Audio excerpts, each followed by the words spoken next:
น้องคนไหนจะมีน้ำใจส่งตังกะรถโดยสารให้น้องสาวเมืองน่านก็ได้ครับเนาะมาเป็นการจ้างรางวัลให้น้องสาวยิมนาสติกกะปอรางวัลครับ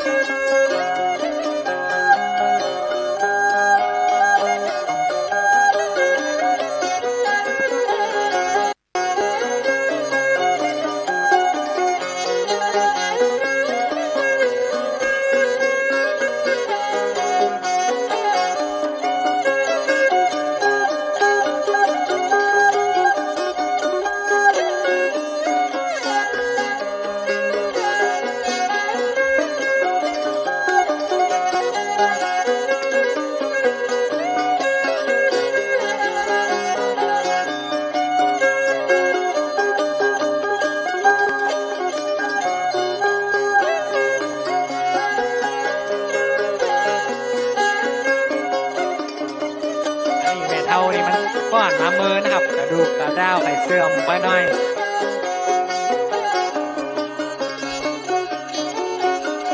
เดินนะครับเด้อพอเลี้ยงเขาได้นั่งเมินอ่อนแข้งอ่อนขาจะลุกขึ้นมาก่อนได้จาก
นะครับเนาะสำหรับหญิงน้ำใจของแม่เลี้ยงสถาแม่น้อยนะครับเนาะปั่นมาวันนี้ลายซาวรวมกันจะเป็นเงินร้อยจะเป็นใบร้อยหนุ่มนะแม่น้อยเนาะ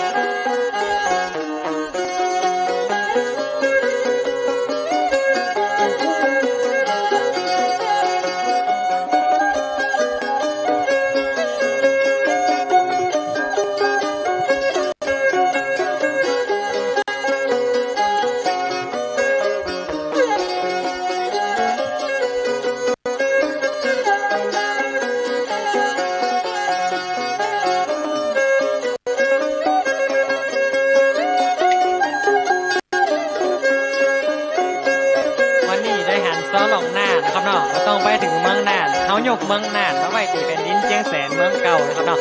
คือพี่น้องท่านผู้ฟังผู้ชมได้รับฟังอย่างจุใจครับผม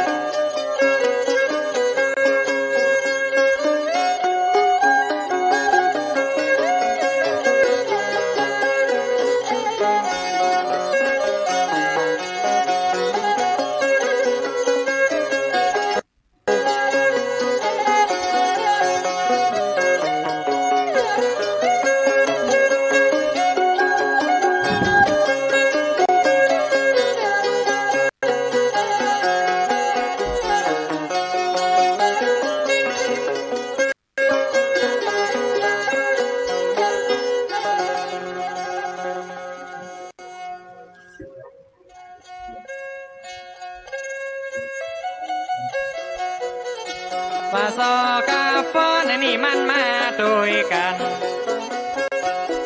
ก่อนบอกมวนบอกงั้นอย่าขอสู่มาท่านเจ้าธรรมดามีปลายมันย่อมมีเก่า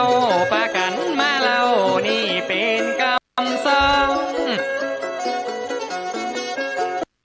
เปิ้นว่าป่าซาเด็ดก็ยังเป็นเพื่อนป่าหมอ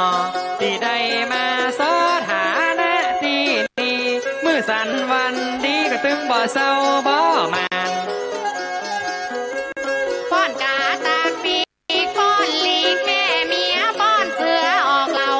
ป้อนเต่าลงหนองป้อนมาซีลอนก็จบไปแล้วเจ้า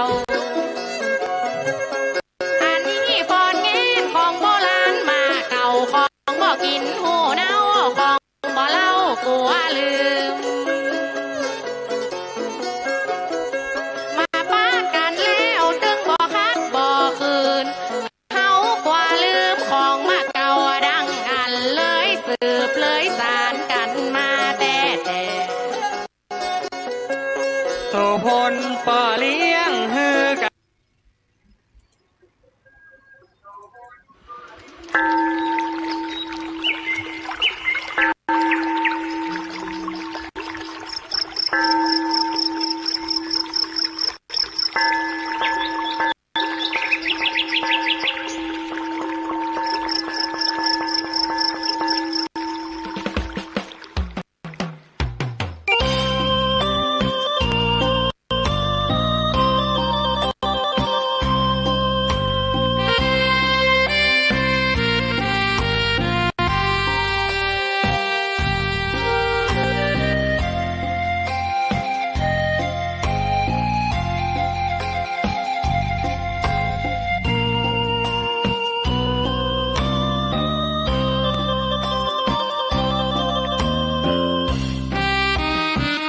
สัพพะทานังธรรมะ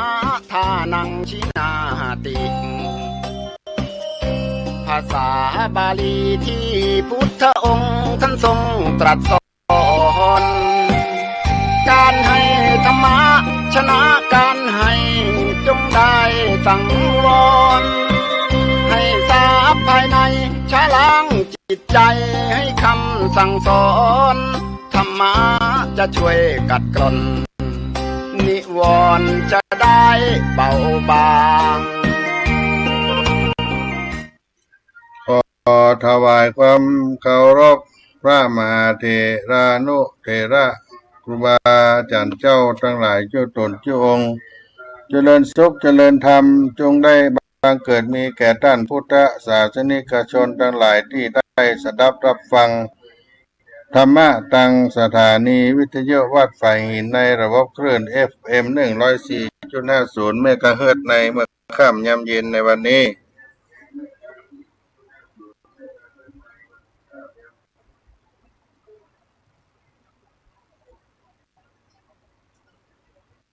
อาตมาภาพท่าน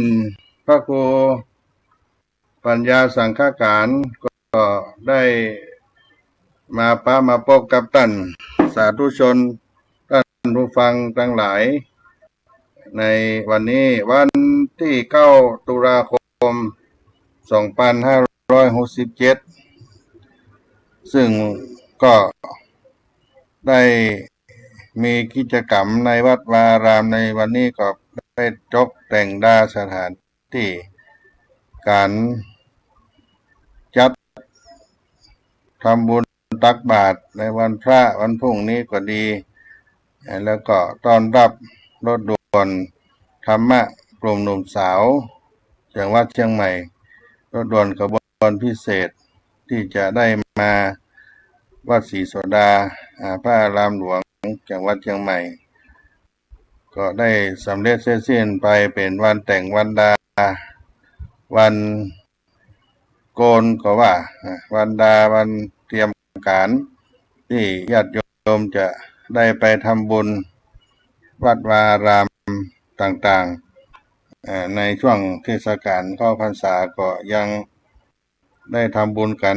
ก็เหลือแถมบักกี่วันศรัทธาญาติโยมก็จะออกพรรษาแล้ววันพรุ่งนี้เป็นวันศีลเดือนเกียงออก8 ค่ำก็ไปถึงเดือนเกียงเพ็งก็จะสุดซ้อยวัดษา3 เดือนที่พระสังฆเจ้าทั้งหลายเพิ่นได้เข้าอยู่จำพรรษาอธิษฐานประพฤติปฏิบัติตามพระบรมพุทธานุญาตแห่งองค์สมเด็จพระสัมมาสัมพุทธเจ้าต้นรายการวันนี้ก็จะได้นำเอาสุภาษิตโบราณล้านนาถ้อยคำสำนวนคำสอนของบรรพชนบรรพบุรุษพ่ออุ้ยแม่หม่อนที่เพิ่นได้ก้อนไกลเอาไว้ก็จะได้เอามาปั่นมาแบ่งกับพี่น้องต่างคนฟัง ทั้งหลายเพื่อได้รักษามรดกภูมิปัญญาบรรพชนบรรพบุรุษของเราวันนี้ก็เอากับสุภาษิตที่ว่าเสียงก้องเสียงกองเสียงมองต่ำเข้าเสียงทุเจ้าปั่นปอนเสียงก้องเสียงกองเสียงมองต่ำเข้าเสียงทุเจ้าปั่นปอนก็เป็นความหมายที่กล่าวถึงว่าเสียงข้องกลองเสียงครกกระเดื่องตำเข้าเสียงพระให้พรนั้นสิ่งเหล่านี้ล้วนเป็นเสียงแห่งความเป็นมงคลก็คือเสียงก้องเสียงกองเป็นเสียงประโคมตุริยะนนถีต่างๆเมื่อมีการงานบุญเพิ่นก็จะปกเป่าอย่างวันนี้หัวค่ำยามเย็นเป็นวันดาเนี่ยเพิ่นก็จะเป่าก้องเป่ากองปุจจาตีเป็นพุทธปุจจาแก่องค์สัมมาสัมพุทธเจ้าพระธรรมพระสงฆ์ประโคมตุริยะนนถีให้คนทั้งหลายได้ประกาศบอกบุญว่าจะมีงานบุญวันศีลวันพระในวันแต่งวันดาวันพรุ่งนี้ก็จะเป็นวันศีลและวันศีลเมื่อค่ำยามคืนก็จะตีก้องตีของประกาศบอกประโคมบอกว่าวันนี้เป็นวันศีลวันพระดังนี้เป็นต้นเป็นเสียงแห่งบุญเสียงแห่งความเป็นเสียงสวรรค์นะญาติโยมเป็นเสียงฟังแล้วก็อุ่นอกอุ่นใจ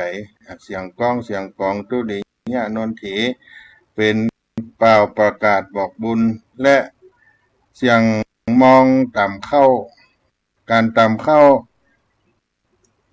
ในสมัยโบราณใช้ครกมองต่ำเข้าหรือครกกระเดื่องนั่นก็หมายความว่าบ้านจองในบริเวณหมู่บ้านหรือบ้านเฮาก็ดีที่ได้มีข้าวมีน้ำกินอยู่อุดมสมบูรณ์ยังบ่อดบักกันมีเสียงมองเสียงต่ำเข้าก็แสดงว่ายังมีความมั่งมีสีสุขอุดมสมบูรณ์มีอยู่มีกินกันอยู่มีโอกาสที่จะได้สร้างคุณงามความดีถ้าเฮามีอยู่มีกินมีใจมีข้าวมีน้ำกินเขาก็ได้มีโอกาสทำบุญกุศลสร้างบุญกุศลเมื่อได้กินได้ทานแล้วพระสังฆเจ้าเปิดก็อนุโมทนาปั่นปอนคำว่าปอนหรือว่าวระเป็นสิ่งที่ดีที่ประเสริฐคือกรรมอันเป็นมังคละเป็นประเสริฐเป็นต้นว่าอายุวันนะสุขภละปฏิภาณนาสารสมบัติทั้งหลายเหล่านี้ก็เป็นปอนเป็นวรธรรมมันประเสริฐให้แก่ท่านที่ได้เป็นผู้ให้กินให้ทานอันนั้นก็เป็นสุภาษิตที่ได้กล่าวว่าเสียงก้องเสียงกองเสียงมองต่ำเข้าเสียงทุเจ้าปั่นปอนก็นำเอามาปั่นมาฝากพี่น้องท่านสาธุชนคนฟังทั้งหลายในเมื่อค่ำยามเย็นในวันนี้ในสาระธรรมเสียงธรรมวัดสลีโสดาพระอารามหลวงจังหวัดเชียงใหม่ท่านสาธุชนทั้งหลายวันพรุ่งนี้เป็นวันศีลวันพระวันธรรมวัดสวนะก็จะได้เข้าวัดวาอาราม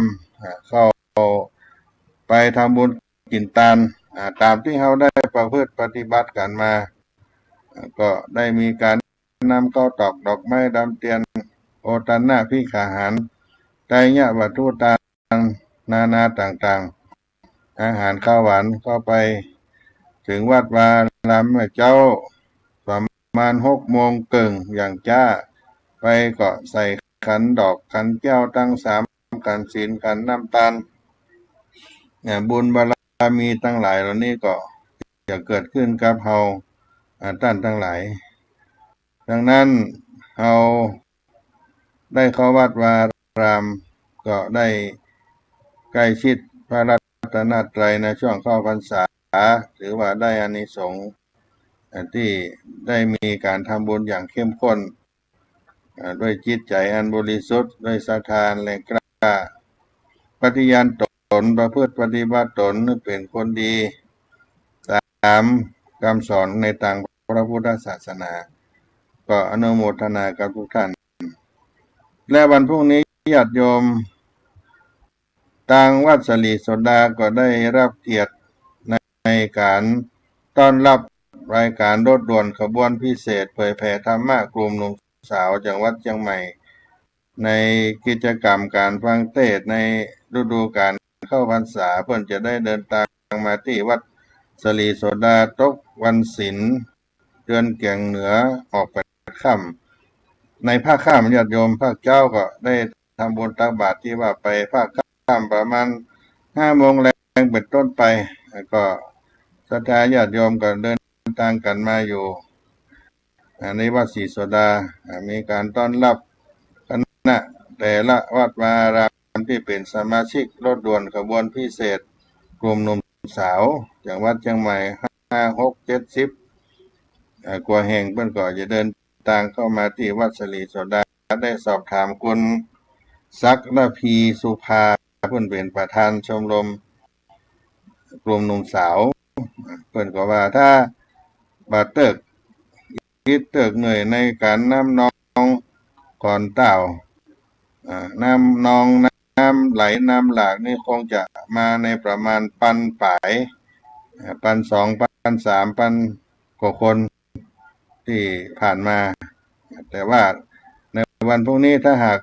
ญาติโยมเปิ้นมาได้ก็คงจะมากันก็นับว่าเป็นปันขึ้นที่ผ่านมาที่ได้มีการฟังเทศน์ฟังธรรมในวันพรุ่งนี้ญาติโยมท่านศักดิ์พีสุภาเปิ้นก็เดินทางมาเยี่ยมเยียนวัดสลีโสดาพระอารามหลวงมาดูสถานที่เราได้จัดได้เตรียมต้อนรับพุทธศาสนิกชนที่เดินทางมาจากหมู่บ้านต่างๆในเขาเรียกว่าสมาชิกของกระบวนรถด่วนธรรมะพิเศษธรรมะรายการรถด่วนขบวนพิเศษเผยแผ่ธรรมะจากวัดเชียงใหม่คณะกลุ่มหนุ่มสาวจากวัดเชียงใหม่และศรัทธาญาติโยมทั้งหลายก็มีครูบาสังฆะแต่ละวัดได้วาต่างๆเพื่อนก็จะเดินทางมาถึงวัดสลีโสดาพระอารามหลวงประมาณ 17 นาฬิกาเป็นต้นไปจะมีกิจกรรมตอบปัญหาธรรมะและก็ฟังเทศน์ของรายการธรรมะมีการมอบรางวัลปัญหาธรรมะนี่ก็เป็นกิจกรรมที่ได้จัดกันมาแต่นมนานที่ได้สร้างกันไว้ใน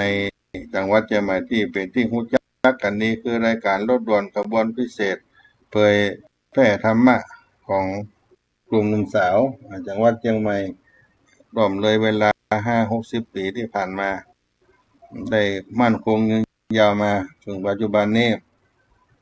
ท่านใดที่จะมาร่วมบุญกุศลก็มาร่วมกันได้ตะกี้นี้ก็มีแม่อุ้ยบัวลันจำปาอิ่มพร้อมโดยลูกหลานบ้านบอกก้างสันกำแพงเพื่อนได้นำน้ำดื่มมา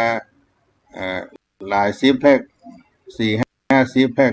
ตะกี้เอามาทานเพื่อจะได้ทานกับวัดสลีโสดาจะได้เอาร่วมบุญในการฟังธรรมด้วยคุณแม่สุ่มอนุวงศ์และลูกหลานบ้านบอกก้างสังกำแพงเช่นเดียวกันเพิ่นมาด้วยกันก็ได้มาทานแล้วก็อุทิศให้พ่อหนานอาจารย์อาทิตย์อนุวงศ์บ้านบอกก้างซึ่งพ่ออุ้ยหนานอาจารย์อาทิตย์เพิ่นก็เคยมาทานวัดสลีโสดาอยู่บ่อยครั้งเพิ่นก็เป็นผู้ได้ฟังธรรมะจาก104.50 เมกะเฮิรตซ์เพิ่นก็ฟังรายการเสียงธรรมวัดสลีโสดาพระอารามหลวงฟังอาตมาภาพเพิ่นก็มาทำบุญอยู่ตลอดมาติดตามรายการธรรมะวัดสลีโสดามี การมีงานต่างๆเพื่อก็เอามาทานน้ำดื่มข้าวสารอาหารแห้งตั้งแต่พ่ออาจารย์พ่อหนานาทิตอนุวงศ์เพิ่นยังมีชีวิตอยู่ แล้ววันนี้อาตมาก็ถามว่าพ่อหนานไปไหนเพิ่นได้เสียชีวิตไปแล้ว ก็เป็นที่น่าเสียใจแล้วก็เพิ่นก็บ่ได้โทรมาหาด้วยเพิ่นถ้าอยากกั่งกันเพราะฉะนั้นวันบุญตาลวันนี้ได้ตาลน้ำดื่มร่วมบุญฟังธรรมรถด่วนขบวนพิเศษของแม่บัวลันจำปาอิมและลูกหลานแม่สุมอนุวงศ์พร้อมลูกหลานก็ตานไปให้พ่ออาจารย์พ่อหนานาทิตอนุวงศ์บ้านบอกกลางก็ขอหน้าบุญกุศลนี้ไปหลอดไปถึงพ่ออาจารย์พ่อหนานาทิตอนุวงศ์บ้านบอกกลางหมู่ที่ศรัทธาได้ร่วมบุญด้วยกันพ่ออาจารย์อาทิตย์อนุวงศ์เพื่อนเป็นผู้มีจิตศรัทธาได้ฟังธรรมะรายการธรรมะของอาตมาภาพรายการว่าศรีโสดาแล้วก็ครูบาอาจารย์ตัวอื่นด้วยเพื่อนก็ฟังอยู่ตลอดก็มาหาอยู่บ่อยครั้งบางครั้งก็ได้โทรศัพท์มาหาก็อนุโมทนาเนื้อคุณแม่บัวลันจำปาอิมพร้อมลูกหลานบ้านบอกกลางสังแปลงแม่อุ้ยสุมอนุวงศ์พร้อมด้วยลูกหลานที่ได้ฟังธรรมะขณะนี้ถ้าได้รับฟังก็ดีก็อนุโมทนาเนื่องจากสองท่านนี้ละเครื่องรับก็บอกว่าดีเท่าใดต้องอู้ดังๆนะหูดีแต่ลึกลงไปหน่อยต้องใจเสียงดังอู้ถ้าเปิ้นใส่หูฟังอย่างน้อยก็จะได้นี่ก็ได้รับฟังได้รับอนุโมทนาและประกาศบุญและแม่อุ้ยบัวลันจำปาอิมแม่อุ้ยสุมอนุวงศ์พร้อมด้วยลูกหลานบ้านบอกกลางสังกะแปงได้ตาน้ำดื่ม50 แพ็คแล้วก็ข้าวสาร2 กระสอบร่วมบุญตานการฟังธรรมรถด่วนขบวนพิเศษและก็เอาข้าวสารถวายตานให้แก่วัดศรีโสดาพร้อมด้วยวัตถุทานต่างๆผลหมากรากไม้น้ำดื่มทั้งหมดทั้งมวล50 กว่าแพ็คก็อนุโมทนาเพิ่นตั้งอกตั้งใจมาตั้งแต่บ้านบอกกลางสังกะแปงมาถึงวัดศรีโสดาพระอารามหลวงจังหวัดเชียงใหม่นี่ก็ถือว่ามีจิตศรัทธาแรงกล้าที่ได้รับฟังธรรมะติดตามอาตมาภาพบางครั้งได้ประกาศบุญบอกบุญเพิ่นก็มาตลอดก็ขออนุโมทนาส่วนบุญนี้ได้บังเกิดมีแก่แม่อุ้ยบัวลันจำปาอิมพร้อมลูกหลานและแม่อุ้ยสุมอนุวงศ์พร้อมด้วยลูกหลานตามไปให้พ่ออุ้ยหนานอาจารย์อาทิตย์อนุวงศ์ที่ได้ล่วงลับขันไปตัวก็ขออนุโมทนามาณโอกาสนี้ถ้ามีโอกาสก็โทรศัพท์มาหาได้มากินมาทานร่วมกันต่อไปและท่านใดจะมีส่วนร่วมในการทานน้ำดื่ม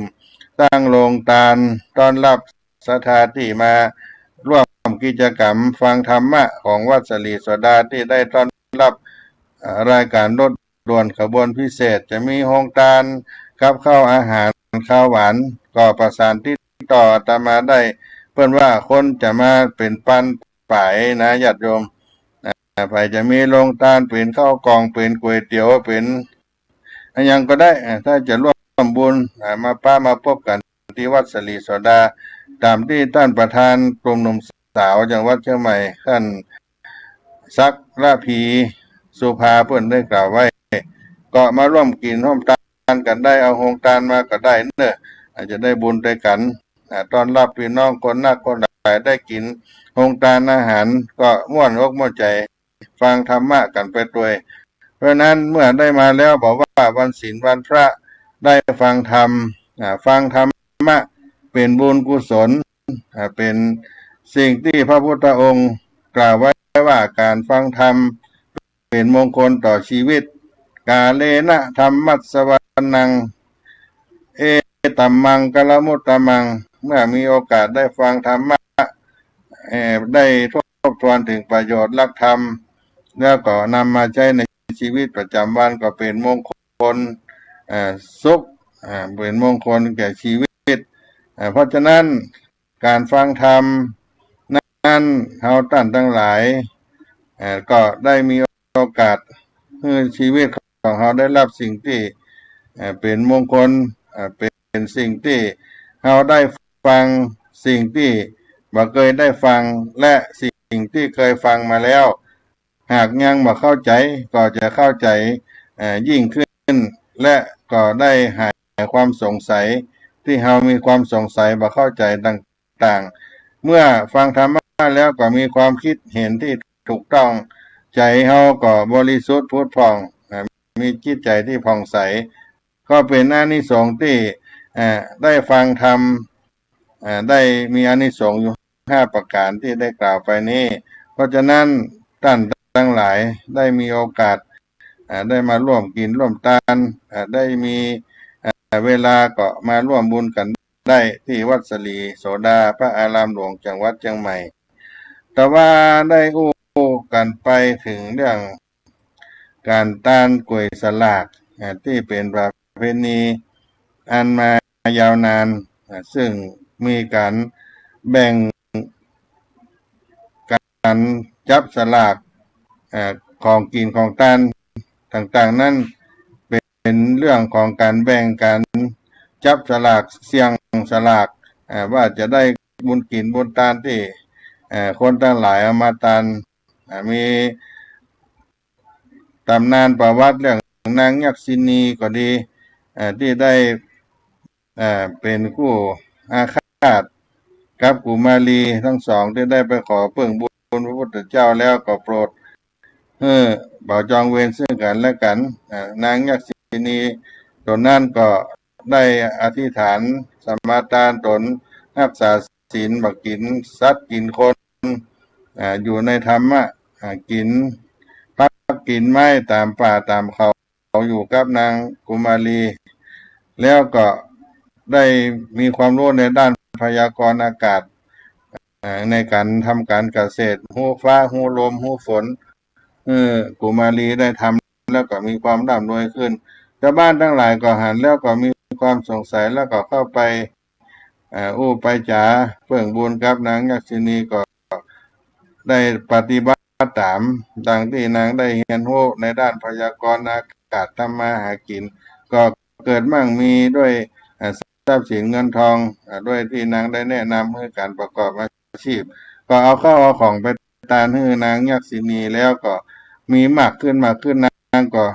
ใจบ่หมดกินบ่เสี่ยงก็เลยแบ่งเป็นปุ้นเป็นกองได้นิมนต์พระสังฆเจ้าพระพุทธเจ้ามารับถวายทานเป็นสลากภัตก็เป็นอานิสงส์ที่ได้ให้ทานสลากภัตตั้งแต่ในพุทธกาลเป็นต้นมา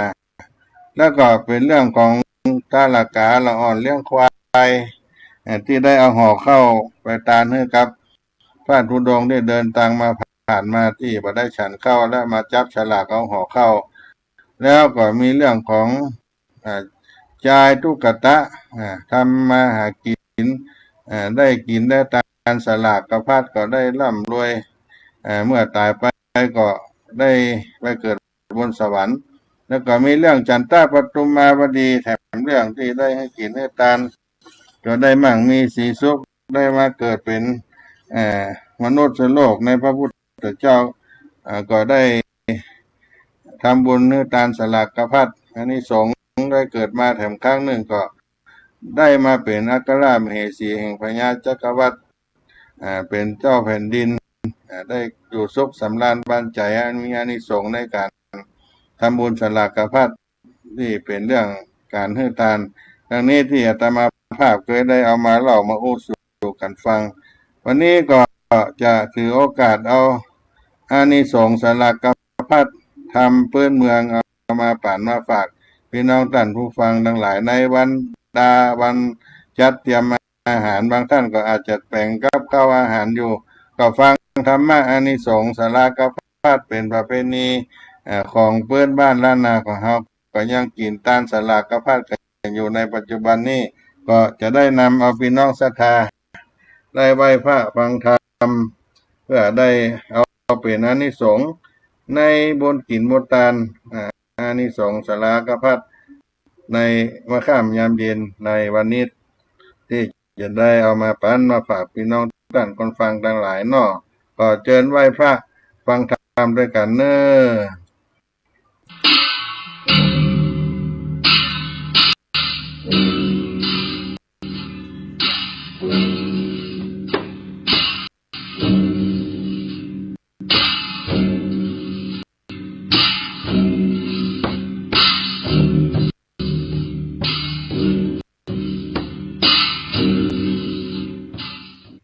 อิมินาสการเนะตังพุทธังอภิปูชญามะอิมินาสการนะตังธัมมังอภิปูชญามะอิมินาสการนะตังสังฆังอภิปูชญามะอะระหังสัมมาสัมพุทโธภควาพุทธังภควันตังอภิวาเทมิสวากาโตภควตาธัมโมธัมมังนามัสสามิสุปฏิปันโนภควโตสาวกสังโฆสังฆังนามามินะโมตัสสะภะคะวะโตอะระหะโตสัมมาสัมพุทธัสสะนะโมตัสสะภะคะวะโต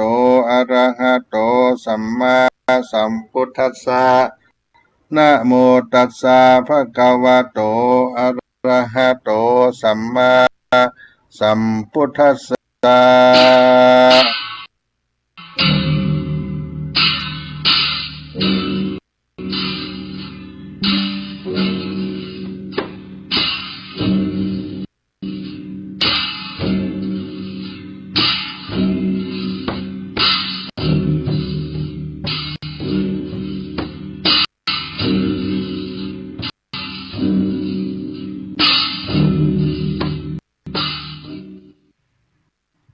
ส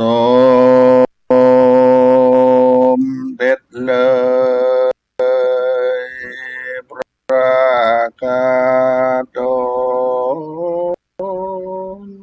ฉลาดเสด็จขึ้นธรรมาสแก้วและจองคำไหวหลังอาบเอิงดีมีรักสามีงามอยู่ย่อยแย้มส่องไฟแก้มเพียบผิวคำภูคาพอละบำธรรมจิมพระอยู่จ้องขอพระกายาเข่งคำขอเทศนาธรรมเทศปองรู้แจ้งเจตใจจงตาวันลงตกต่ำค่ำไปแล้วก็มารับเลี่ยมเขาเกี่ยวยุกันทอนย่อพระนมก็กลมไก่เกล้าขออาราธนาสวาธุเจ้าเตสนาธรรมธรรมะธรรมังอนุกัมปิมังปัจจังอาราธนังกะโรมา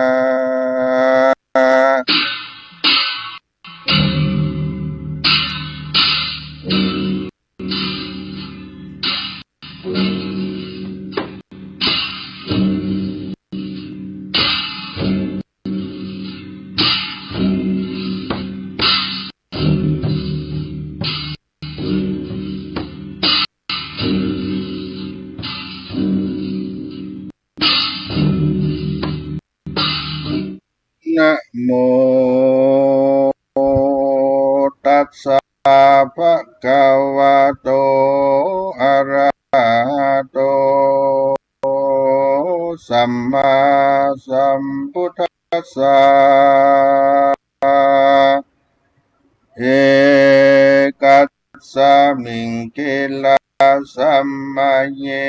สัทธาเจตวันเนวิหารันโตจันตาปันตุมังอาราปากาเตสิสาธโวดุราสาโพลิสาทั้งหลายอันมานั่งยายแวดเฝ้าเพื่อการตามเล่าของบุญจากเชื้อหนุนไปนาจากบอกเฮือถอยจ้าเสียนในแปลงจิตใจใส่ผ่องแผ้วเข้ามาสู่ขวังแก้วอารามโดยใจงามดำเลิศใดบังเกิดศรัทธาตกแต่งดาใจอัตตานมีอาหารลำบ่อน้อยตั้งกล้วยอ้อยสีใสเอาใส่ในโกยสลากเชื่อใจเพื่อจักอุทิศฝากตัณหาฝูงญาติกามวลมากอันตายละคาบไว้ไปนานลังพ้องจากบุติสะตานไปนาหวังเอาสวรรค์จันทร์ฟ้าและเนรปานเอกังสมัญยังมีในกาลาคาบหนึ่งใส่ปังเมื่อพาเงาไทยสัพพัญญู ตนเป็นคู่แก่โลกนามสารคามโอกาสงสารนึกถึงยังนิพพานเป็นที่แล้วพระตนแก้วสถิตสำราญอยู่ทรมานในป่าเจตวันอารามมันเป็นอารามแห่งนายอนาถาปิฎกามหาเศรษฐีผู้มีศรัทธาดีแต่งสร้างถวายทานแก่ตนองค์การที่ไว้อันมีที่ไกลเวียงสาวัตถีประมาณว่ามี500เจนขาธนูในกาลยำนั้นพระสัพพัญญูตนเลิศแล้วก็เฉพาะซึ่งนางแก้วจันทปัตตุมาวดีฮืออุบัติเหตุแล้วเป็นอุปัติเหตุแล้วพระตนแก้วหนอศรัทธาก็ปฏิ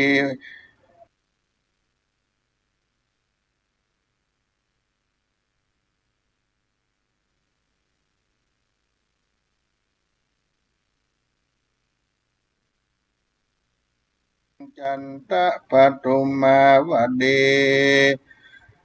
หากมีเจตนาดีแต่งสร้างนาก็ได้ห่างยังกุศลเป็นต้นว่าได้ฮือข้าวน้ำโภชนะอาหาร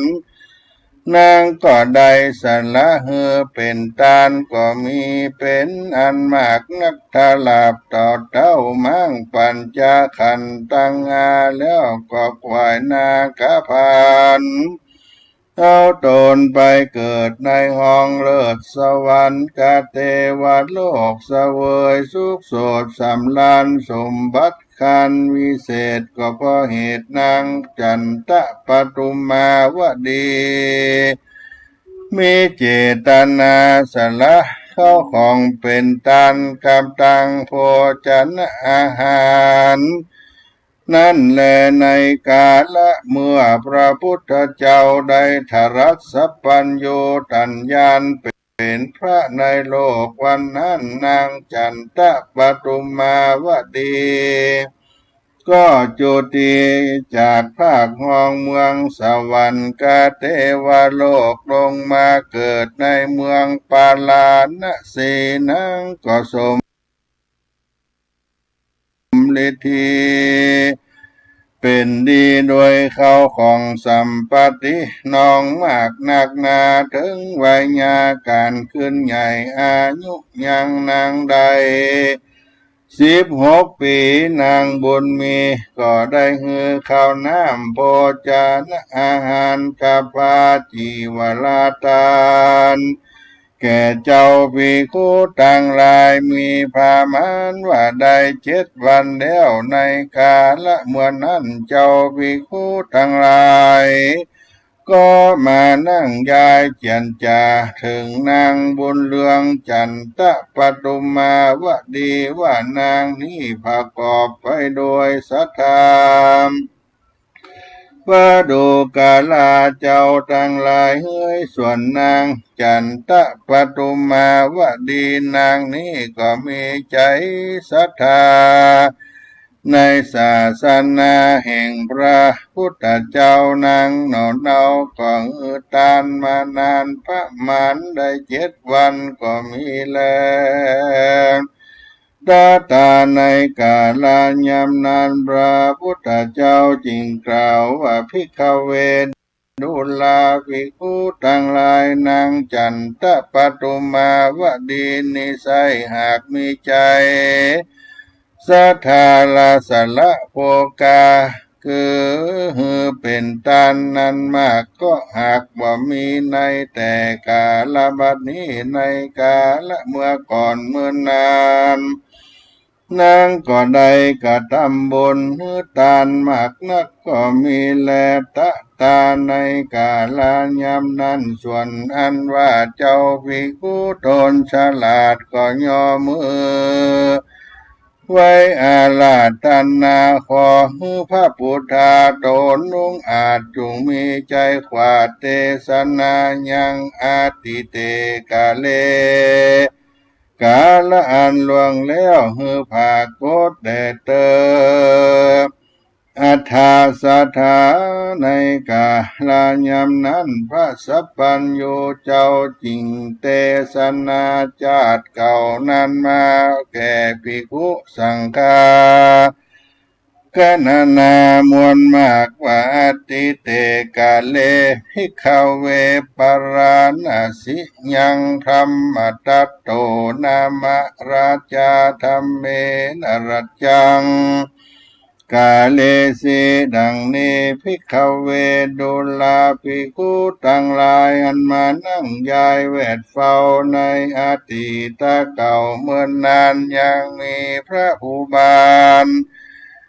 ข้าวชื่อพรหมทัตเท้าราชาก็อยู่เสวยนักกาลาใหญ่กว้างนามเก่าอ้างว่าเมืองปาลาณสี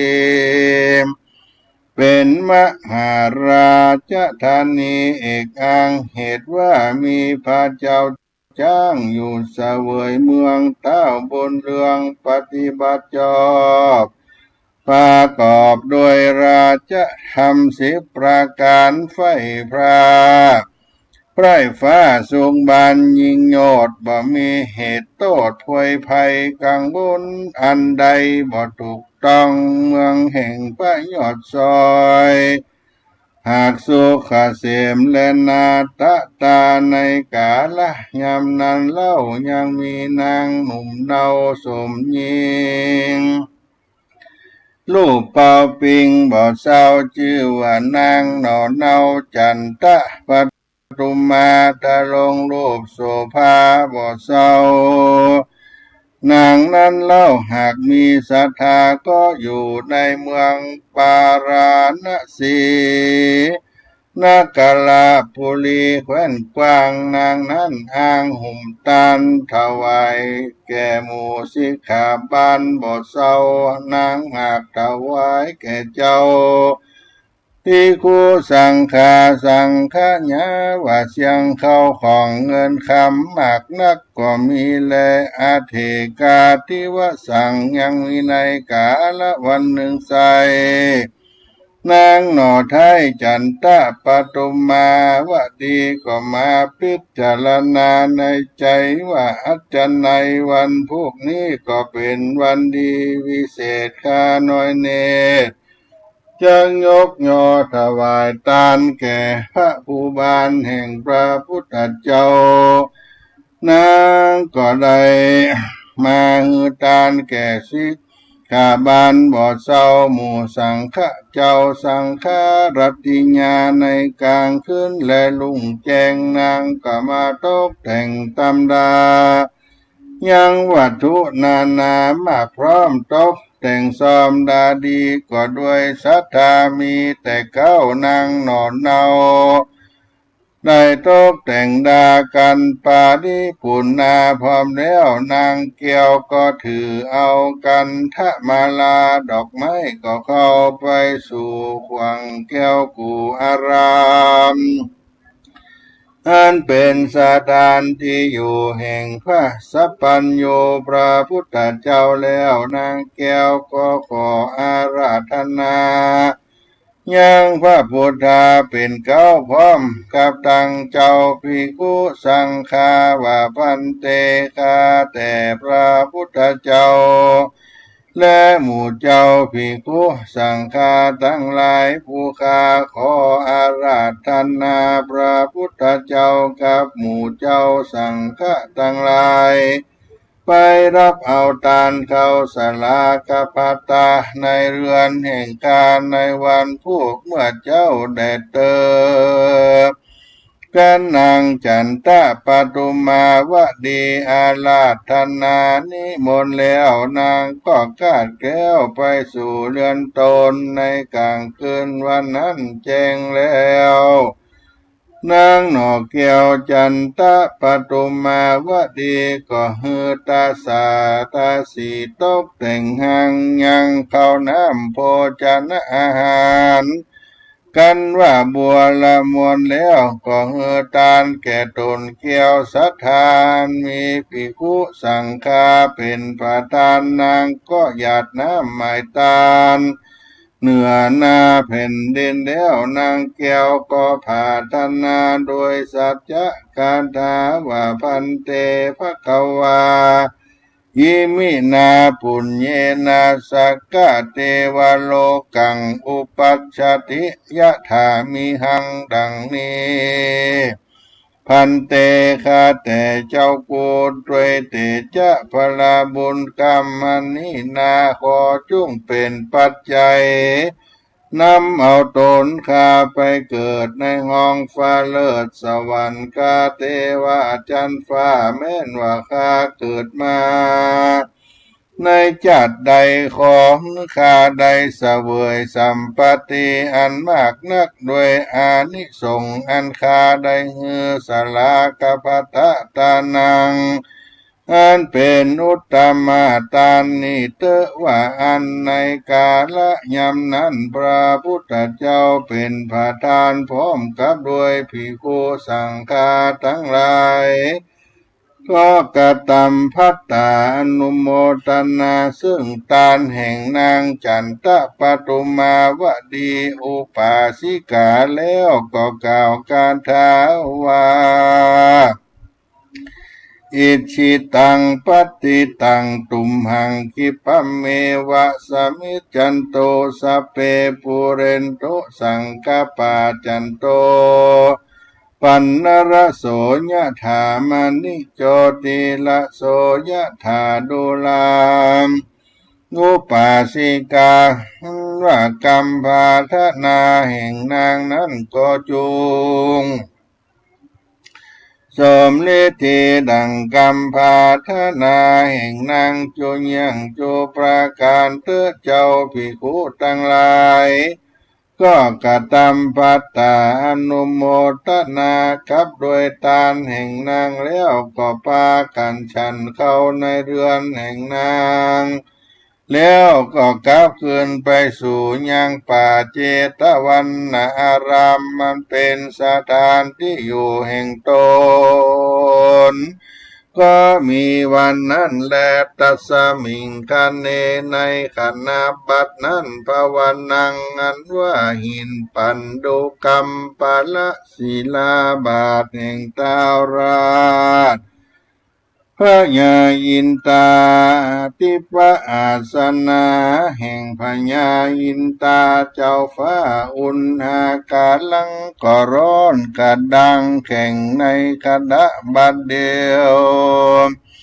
อาทาสกโกอันว่าพญาอินตาธิรารัตราจาตนเป็นใหญ่กว่าเทวดาทั้งหลายเท้าก็มาลำเปิงในหอละไทยก็รู้แล้วเท้าตนเกี่ยวอินตา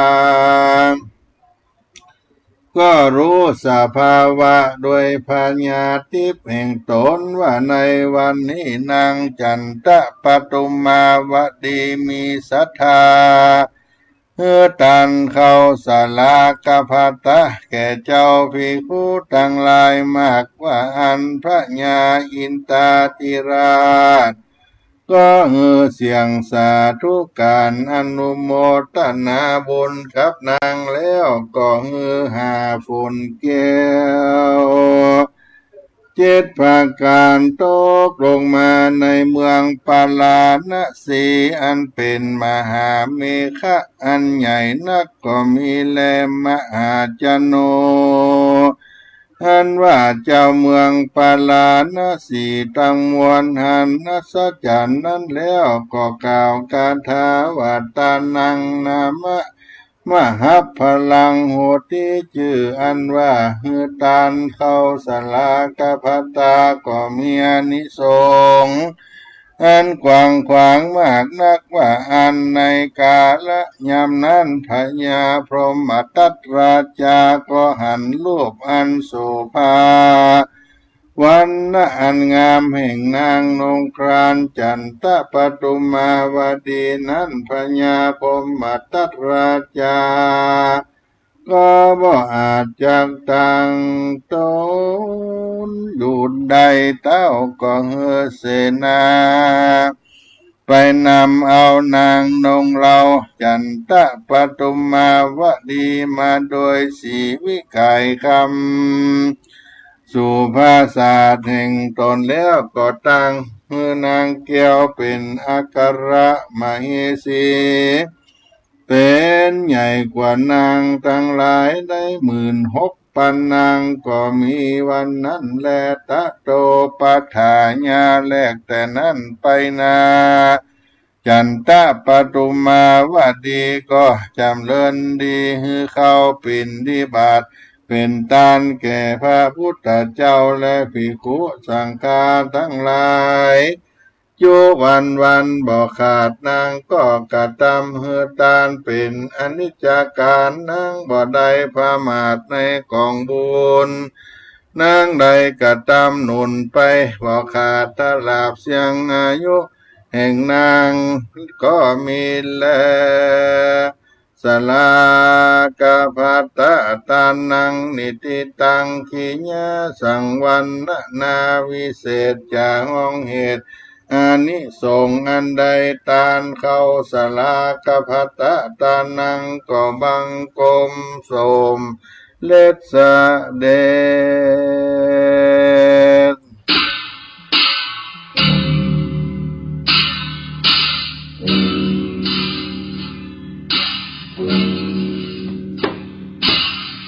สาธุสาธุสาธุขอให้บุญรักษาศรัทธาทั้งหลายได้สดับรับฟังพระราชธรรมเทศนานิสงส์ตาน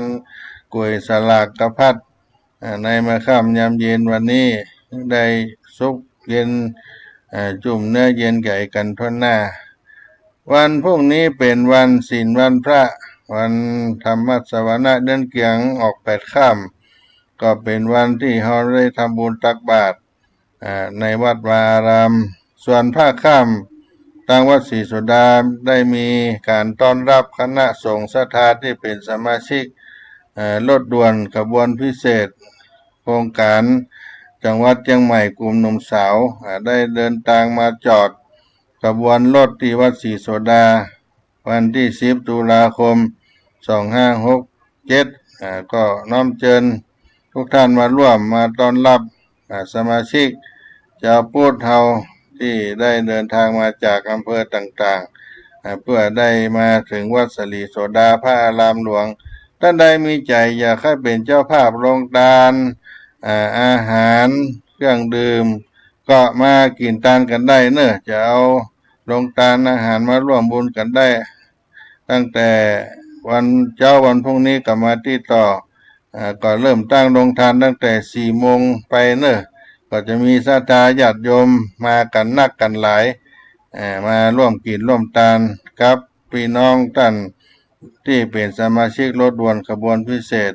ก็ได้สดับรับฟังธรรมะในวันพรุ่งนี้เป็นกิจกรรมอันดีอันงามได้รับฟังธรรมะก็เป็นบุญเป็นกุศลให้เราได้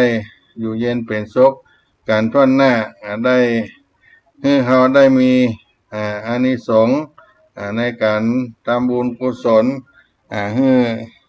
พี่น้องศรัทธาได้มีโอกาสได้กินได้ทานวันนี้ก็ขอให้ทุกท่านได้ร่วมเรียนเป็นสุขอนุโมทนากับแม่อุ้ยโบราณจำปาอิมแม่อุ้ยสุมอนุวงศ์บ้านบกกลางสันกำแพงนำเอาน้ำดื่มมา50 แพ็คข้าวสาร2 กระสอบของกินของทานต่างๆมาสมทบการต้อนรับการฟังธรรมรายการธรรมะรถด่วนขบวนพิเศษในวันพรุ่งนี้ด้วยก็ขออนุโมทนามาในโอกาสนี้มาร่วมกินร่วมทานกันได้เนอะตั้งแต่เจ้าวันพรุ่งนี้เป็นต้นไปได้ใส่บาตรภาคบ่ายภาคค่ำก็เป็นธรรมะรายการรถด่วนขบวนพิเศษถ้ามีโอกาสพรุ่งนี้ก็ได้ได้พบกันกับท่านผู้ฟังวันนี้ขออนุโมทนาให้ทุกท่านในโอกาสนี้ยัตตาโลธรรมาวัฏันติอายุวันโนสุขังพะลัง